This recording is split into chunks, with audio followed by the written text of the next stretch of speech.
We're about to listen to a clip of John Delony giving the most awful advice I have ever heard in my life. A woman who's calling, probably seeking a way to, she probably wanted advice on how to handle her husband drinking, even though she can't.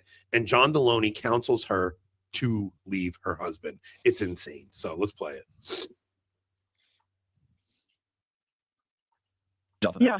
All right, so 10 months in. Congratulations. Don't tell me you have this sped up the whole No. Just the beginning of that. You're fine. It's good.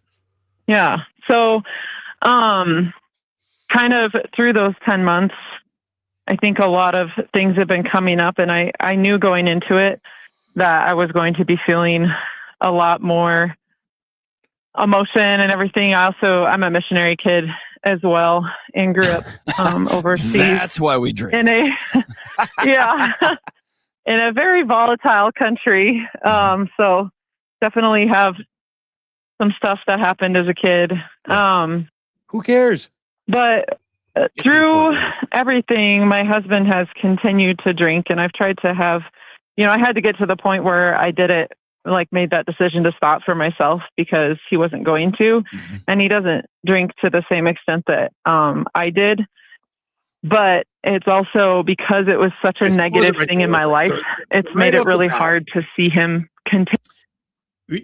Because I don't want to get a copyright when we put this up on YouTube. We're going to pause it every so often. So right off the bat, she says, I can't get my husband to stop, even though he doesn't drink to the extent that I did. Like, her husband didn't have a drinking problem. He was able to consume a few drinks, have a good time, and everything was fine.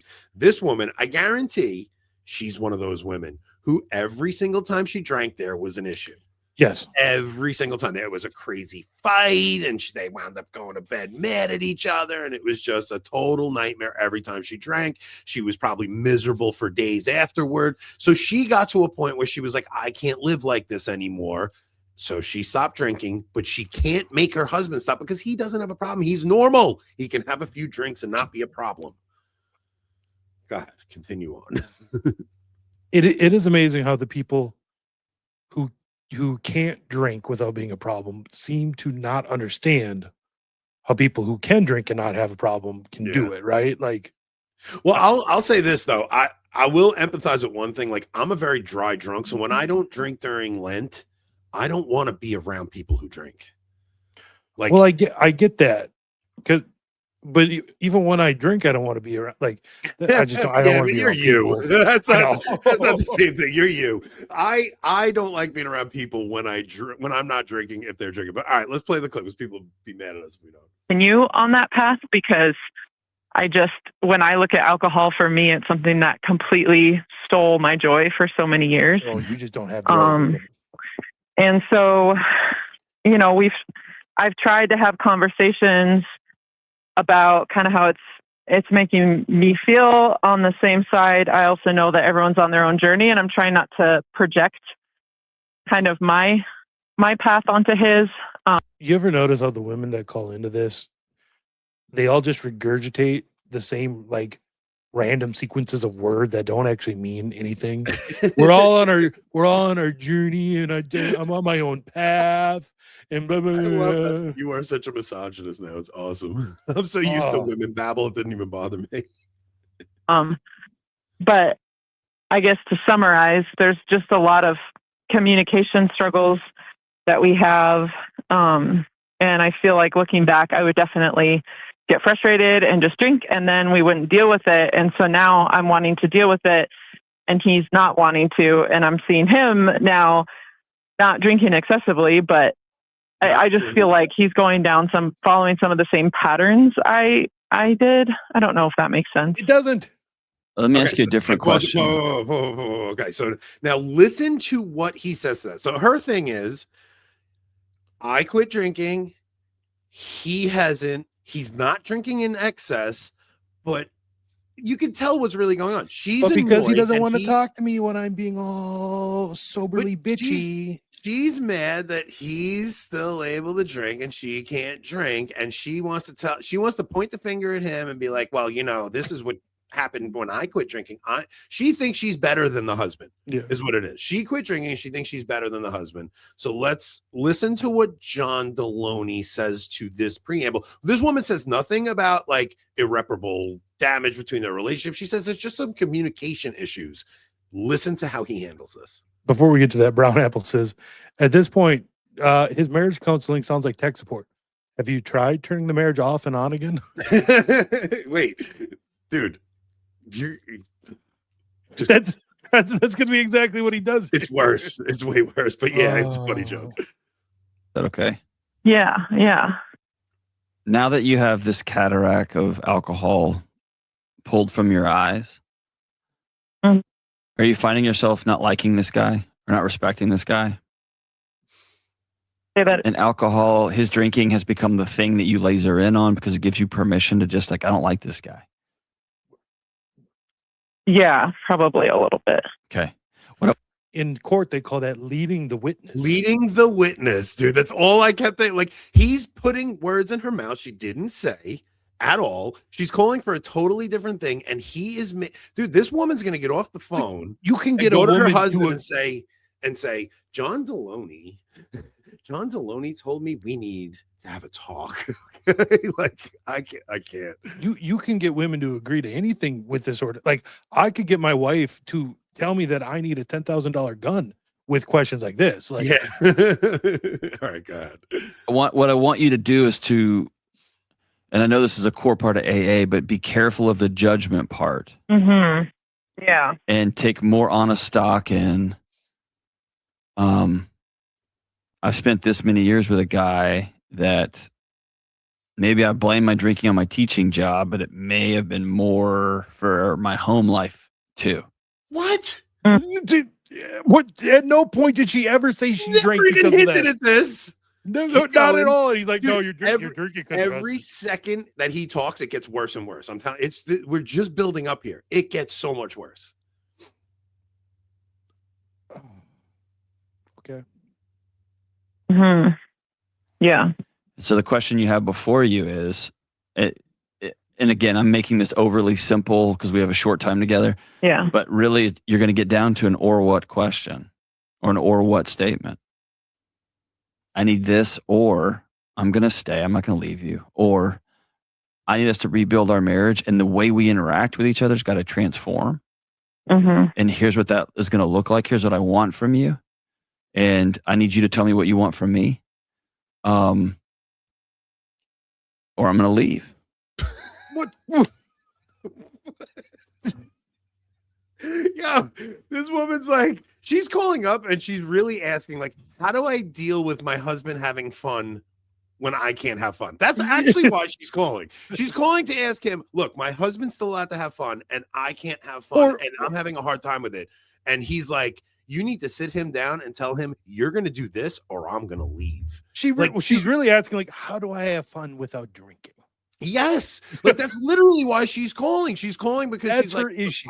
I'm a stick in the mud, and my husband's not, and he's able to have like a normal, healthy drink or two and be okay. What do I do? You need to sit him down, and you need to say to him, "I'm gonna leave you if you don't do what I say." Like that's literally what he's telling her. This is the most insane, dude. It gets worse and worse. Like as this call goes on, he just keeps saying things she's not asking. She'll even like. Later on, he gets so bad that she's like, well, okay, so wait, like he actually has a point with some of this stuff. Like she has to push back on this psychopath because he's making her husband out to seem like this insanely bad guy that she just has no respect for anymore. She never said anything about not respecting this guy or anything. Like the guy's out working and all right, let's keep going. Also, I'm pretty sure even in every like liberal coded communication lesson I've ever learned, they tell you not to make ultimatums. Ultimatums are bad. Like, yeah, well, dude, especially if the husband's like calls her bluff, right? Like if the husband's like, what? You know what? You're right, woman. You're boring. Yeah, you are a stick in the mud. I want to go have beers with my friends. You're annoying. All right, keep going. Anything other than those answering those questions in that way is theater. It's extra energy spent. Mm-hmm. It's extra. Imagine spending extra energy on saving your marriage. On you, How all right, terrible. so like right off the bat, like, yeah, I'm raging at this, right? But this guy, you're taking people's calls who are vulnerable and they're married, and you'll, I don't know how far we're going to get into the clip, but she ends up telling him that she has 3 kids. Like, the thought of John going, okay, wait, how do we like make sure the marriage is okay and the children don't lose their parents, right? Like, that doesn't even dawn on in his head. His thing, he goes right to, you need to sit your husband down and tell him you're going to leave, instead of every call where you get a woman calling in, him looking at it and saying, okay, well, let's try to see this from the other, because therapy is only going to work if your therapist is helping you see the other person's point of view and their perspective and finding your own faults. Not some woman calling up, you have absolutely no backstory, you don't know anything about the husband or his side of the story, and you're automatically siding with her and telling her he's the problem when you know absolutely nothing about this. Not any accountability on her part for anything. Pro Truth says, I think that he gets off on breaking up marriages. He might. I think so too. He might. Like, there's a chance that he does, and he'll say things like, well, I never advocate for divorce, but like, he literally does all the time. So let's keep going. I think he's probably deeply unhappy in his own relationship and wants to spread it. It's very possible. I don't know. Stories you're making up in your head on your drive to work, on your way home, right? It's all of those imaginary conversations you're having with him over and over again, right? It's all a waste of time and energy and effort. Yeah. Considering your words is a waste of time and energy. Crazy. So what do I do, though, if I do try to have those direct conversations and he's like, a lot of times it's, I don't want to deal with this right now, I'm so tired. And I'm just like, well, then when, Yeah. The only way I've seen those things be successful or these interactions be successful, is when somebody puts a date on a calendar and the other person agrees to show up. With the understanding of, we need to have some big conversations about who we are now and where we're headed. Yeah. And I do understand that it builds for you and it builds for you, and you've done a lot of white knuckling over the last 10 months. Have you been going to meetings? No, I did a different program. Okay. You've been doing a lot of work. It's been good. Okay. Yeah. So you've been doing a lot of work. Years of work to get to the point where, I'm at peace with this decision. Perfect. So you've been doing a ton of work. It's easy to sit in the seat of judgment on somebody who hasn't gotten there yet. Yeah. Or I know lots of usually men, but have gotten sober and their wives still have a glass of wine. Like, and because it doesn't make them less joyful. In fact, it makes them more fun. Right. So, and it's annoying to my friends that quit drinking. And I've had conversations late at night with guys who are like, I wish I could have one beer and it made me fun. Yeah. Hey, Rob, why is his YouTube plaque so big? Because I think it's a. He's got millions. I think it's a 1 million. Somebody just said his plaque is way bigger than I was gonna say to you, it really pisses me off that dude's got a gold plaque. He's got a giant gold plaque. You know how we said we'd get to 100,000 and not care about subs? Yeah. I think we got to beat this douche. That is a pretty cool plaque. Let's say that. So, like, all the things he's saying, I want to get to where she actually backs off, and she's like, well, he does. So basically, she's like, I keep trying to have these conversations. And he's like, it's not a good time. So this guy, he goes out to work. He's busting his ass all day. He comes home, plays with his 3 kids, and then they're about to lay down. The guy's probably exhausted, and she wants to unburden the world to him. And he's probably just like, are we really? Like, really? It's 10 o'clock at night. I got to wake up at 4 a.m. That might be something that I've said in my own marriage. Who knows? Like, no, dude, I know my wife has learned not to bombard me with things that need to be done around the house when I get home from work. Like, it's just not a good time. I just sat in 2 hours of traffic coming home. I need to come home. Don't talk to me until I go take a shower and decompress. Like, I'm not capable of a heavy conversation when I walk in the door. It's just, I just sat in traffic for 2 hours. I just dealt with, I was up at 4 a.m. I did it all that crap. So she knows now, don't ask me something on a show night and don't ask me something right when I walk in the door. Otherwise, she'll be sleeping on the couch. It's not, you're not wrong. Not even a slightly exaggeration. She will sleep on the couch if she does that. No, but she's also very respectful of it because she's like, she knows I'm killing myself. And she knows on show nights, like before, like when I get home from work, I'm scanning Twitter looking for stuff to talk about on the show, like last minute stuff always. So when we first started doing the show, that would usually turn into something because she'd be trying to talk to me and I'd be looking at my phone. And I'd eventually, I had to just have a conversation with her and just say, look, Tuesdays and Thursday night, like I'm getting home. This is my job. I'm making $8.75 an episode. Like I have to, I'm making $9 an episode here. I have to do this thing. Okay. No, but we've figured it out. You know what I mean? It did lead to a bunch of arguments earlier on though, when we first started doing this, because I can't be present with her when I'm looking for stuff to do for the show when it's a job. So yeah. So she's bugging her husband right when he walks in the door. So, all right, we'll play a few more minutes or another minute or two. And we'll see. The bigger issue here is I want to have a real conversation. You white knuckle it. You've done your work. It builds. And then a thing happens in your home and you're like, I want to talk about this now. And he's like, dude, it's 8 o'clock. It's 9 o'clock. I don't want to have this conversation now. And so by backing all the way out and saying, okay, Saturday, and this is an ugh, I get it. Ugh. I've arranged childcare. Mm-hmm. Saturday, you and I are going somewhere else. I've already set it up. And we need to have a hard conversation about the state of our marriage and where we're headed. Mm-hmm. And if he says no, I will not have that conversation. The part I'm waiting to get to is she's a teacher. So she's home for the summer. And when she's home for the summer, he goes out and works all day and he comes home and he sees the house messy. And he's like, what did you do all day? The house is a disaster. And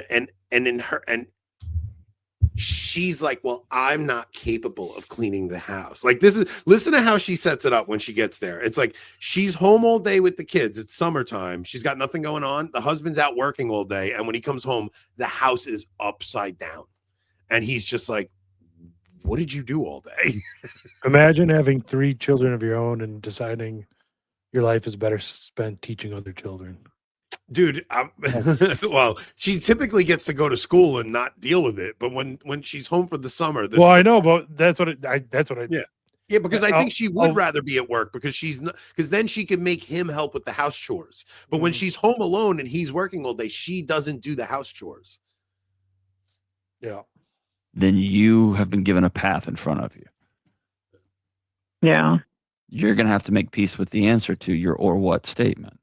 There's no or what statement. He's concocted. Yeah, I think that's the part that's kind of it's scary holding me back a little bit. Well, yeah, that's right, because there's a reality to this. And that's why I'm saying, like, the rest of it is just theater. Yeah.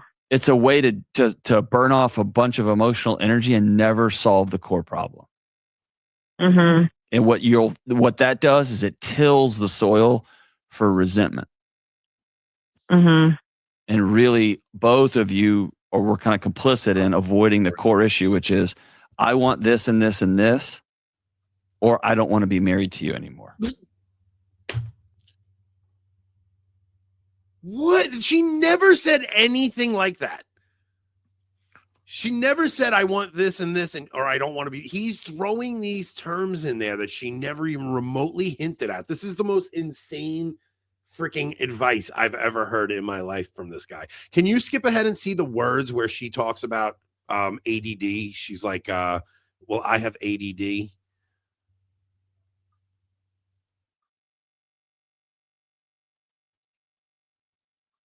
Wait, disorganized conversation or something. Wait. Try there. Let's see. Time I try to really back up like 5-10 seconds. Right there. Let's go there. We need to have this conversation. Yeah. I think every time I try to really focus in on that conversation, now granted I haven't done it maybe at the best times, and could be. What? She's admitting that she hasn't done it at the best time. She's hitting him after he comes home from work and he's like exhausted. As simple as that. a lot of it is just he doesn't want to have the conversation because he doesn't want to hurt my feelings or things that I have ADHD and I work really hard. I've created some really good systems to help me not be so like messy or disorganized, but some of the expectations he has are just beyond what I'm capable of doing. And I've tried to be that blunt and just not to make excuses, but like But you're literally making excuses. I have ADD. I can't clean the house. That's what she's about to say. Go ahead. Just play. I have ADD, and somehow I stay 40% focusing on this show for 2 hours. just that's not how my brain works, and I don't know if that makes sense. Well, give me an example. Because if you were to playing John Delony clips and you're wondering why you're only making $9 an episode.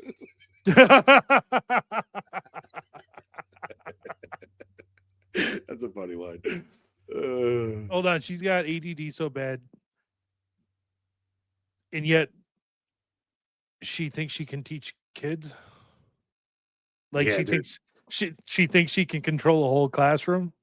She can control a whole classroom, but she can't. She can't control a house, but she's responsible for children. I want to get to just that one, but I'm sorry, guys. Please ask GPT to draw a picture of somebody with ADHD. It would draw me, right? So give me an example of a thing you can't do versus, and this is hard to say out loud to someone that you're trying to rebuild your marriage with. I don't want to. Yeah, and there's probably a little bit of both. So, during the summer, I'm home, obviously, with our 3 children. We live out in the country, so we've got cows and animals and all the things. And so we're busy. We don't do a lot of screen time, and so the kids are very creative. They play all the time, and I do my very best to have them clean up, but then he gets home from work, and it's like, what have you guys been doing all day? Just making a mess. That kind of a thing, where it's like, no, we're actually like doing stuff all day. And in his perfect world, he comes home and everything is like super clean. And I'm like, we have 3 kids and we live in the country. And so that's not really a priority for me. Well, there you go. Because here's the thing. Yeah. If your teaching job said you would figure it out. Yeah. And so what you're really upset with is he has an unrealistic expectation of what it's like being out in the country with 3 kids in the summer. So, all right, we can wrap this up. Said there just... It's just nuts. Instead of him why saying is her job allowed to have expectations, but her husband isn't? Right. There you go. Right. What the hell? Instead of him saying like, okay, well, maybe your husband has a point. Like, is there some things you could do? Like, there's never any attempt to help the woman calling to see that she might have some fault in the major problems that are going. Like, dude, there's nothing worse than confirming a woman in her psychosis of her being right. Like, that's literally every divorce that happens is because a woman tells her girlfriends, and the girlfriend's like, you need to leave him, and they confirm her in her delusion, and no one ever calls her to account. I have a friend at work going through that exact thing because some woman that they're not married, but some woman that his spouse works with basically confirmed her and everything, and he put all these ideas in her head, and now she thinks that that he needs to move out, and she'll just give him half of the equity on the house, even though the house is worth more than twice now than what they bought it for. That he'll just get half of the the $20,000 in equity that they put in the house, and that's fair to him, and they'll just be done. It's like, wow, lady, that's not how any of this works. Dude, it's just nuts when women have people confirming them in their wrong think. They just like it just it's just so irresponsible and psychotic, and I don't know. I don't know why I listen to this idiot. It just sometimes a clip will pop up on my stupid YouTube and I hate watch it and I want to throw something at the screen, and it's just I don't know. I don't know why I hate watch this guy. It's infuriating, but especially because I listen to him encourage divorce so often, and I'm just like, man, people really have absolutely no respect for the sanctity of marriage anymore. The quickest thing to just, you guys need to separate. You guys need to get divorced. And it's just, I've watched too many divorces in my real life to not understand. Like, I'll tell you what happens with these women, man.